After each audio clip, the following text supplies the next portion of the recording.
Hello, my name is Edwin Ruiz, and today I will talk about an article called From Neurodidactics to Language Teaching and Learning, the Emotional Approach.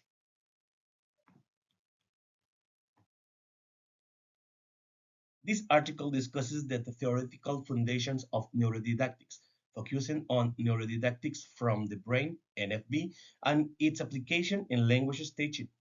Here are some key concepts related to neurodidactic emotional factors and language acquisition. Neurodidactics and second, language acquisition. Neurodidactics is an interdisciplinary science that combines neuroscience and didactics, aiming to propose original objectives for education. There are two main lines of research within neurodidactics: neurodidactics from the brain, NFB, and neurodidactics from the classroom, NFC. The neurodidactics from the brain seeks to understand neural processes, brain transformation during learning, and reaction to stimuli. And the NFC, Neurodidactics from the Classroom, aims to apply the NFB discoveries in educational settings.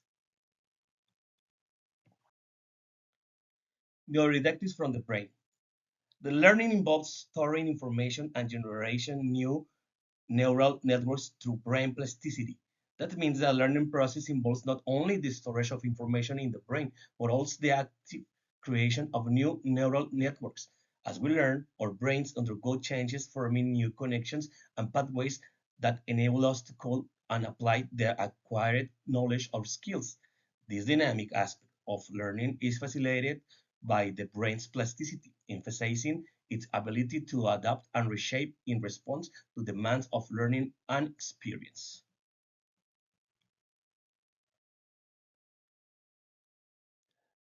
Also, the neural networks become more efficient with constant practice, regardless of linguistic correctness. That means that in practical terms, this idea aligns with the concept that practice, repetition, and experience are essential factors in the learning processes. The brain's plasticity allows it to adopt and refine neural networks through repetitive engagement, leading to improved efficiency. That emphasis on linguistic correctness is downplayed, acknowledging that the neural network can still become more efficient as long as there is regular and consistent practice, even if linguistic errors are presented in initial stages of learning. And the environment stimuli, particularly emotions, influence the generation and proliferation of neural networks. That means that the emotional content of experiences in the environment is a critical factor in shaping the neural architecture of the brain.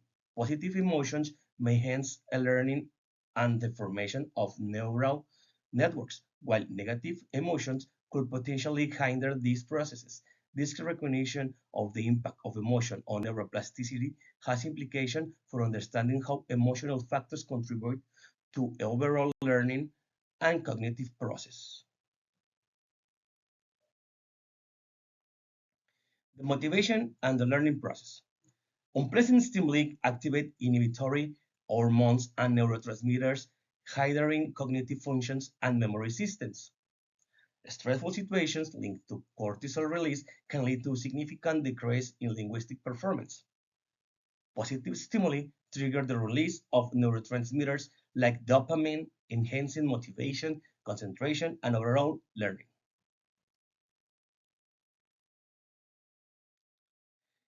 Now, this is the DAS circuit and neurotransmitters. The DAS circuit is based on the dopamine reward cycle and involves the sequential release of neurotransmitters: dopamine, acetylcholine, norepinephrine, and serotonin. The dopamine released during enjoyable learning activities increases attention control and facilitates the conversion of learning into long-term memories.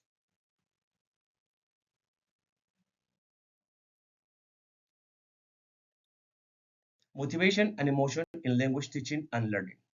Motivation is defined as the force driving individuals to perform activities, generating emotions that influence attraction towards those activities.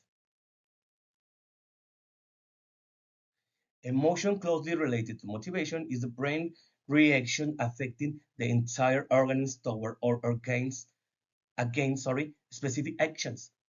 Intrinsic motivation driven by learners' interest and desire of knowledge is closely tied to emotions. Positive emotions are beneficial for learning and language acquisition, while negative emotions like anxiety or stress can be detrimental.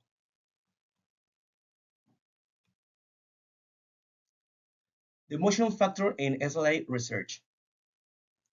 This refers to the investigation and study of the role emotion play in the process of acquiring a second language.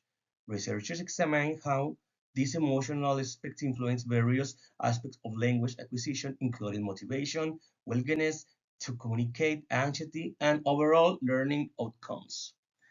This article emphasized the critical influence of emotion on learning, with positive emotion contributing to negative emotion handling language acquisition. Despite the importance of emotional factors, the role of emotion in second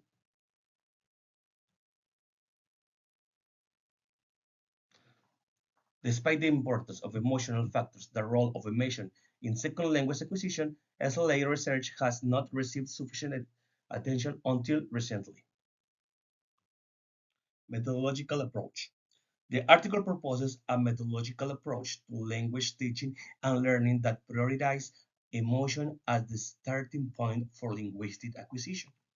All decisions in the teaching and learning experience, including the role of teacher and learner strategies, dynamics, materials, and resources, should be considered in terms of fostering positive emotions. The significant impact of neuroscientific principles, emotional factors, and neurodidactic on language acquisition and teaching methodologies, it highlights the need to incorporate the study of emotion in SLA research and offers a methodological approach that places emotions at forefront of linguistic acquisition. So here are the conclusions. The emotional approach.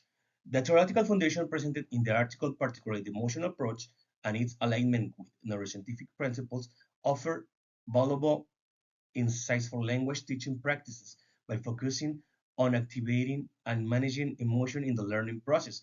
Educators can enhance motivation, reduce stress, and ultimately create more positive language acquisition experience and a more emotional, conducive learning environment. One practical application involves designing language lessons that not only challenge learners with communicative tasks, but also strategically incorporate stimuli to evoke positive emotions. For instance, integrating engaging projects, games, or real-world scenarios that trigger curiosity and interest can foster more emotionally conducive learning environment and the emotional well-being of learners. That is more important because the knowledge, the role of emotions in the language acquisitions opens avenues for innovative teaching methodologies. Educators may explore incorporating mindfulness techniques, collaborative learning experiences, and regular emotional check-ins to create a supportive atmosphere. This holistic approach considers not only the cognitive aspect of language learning, but also the emotional well-being of learners. And another important point is to promote a sense of achievement and gradual progressions. Reducing stress in language classrooms can be achieved by introducing a variety of activities that promote a sense of achievement and gradual progression. This might involve breaking down language learning goals into smaller, achievable milestones, providing constructive feedback, and encouraging a growth mindset. And also, the integration of these theories into practical real-world scenario is very important because embracing the theoretical foundation discussed in the article can revolutionize language teaching practices by infusing neuroscientific principles into methodologies. Educators have the opportunity to nurture a positive emotional climate, motivating learners, and optimizing the language acquisition journey.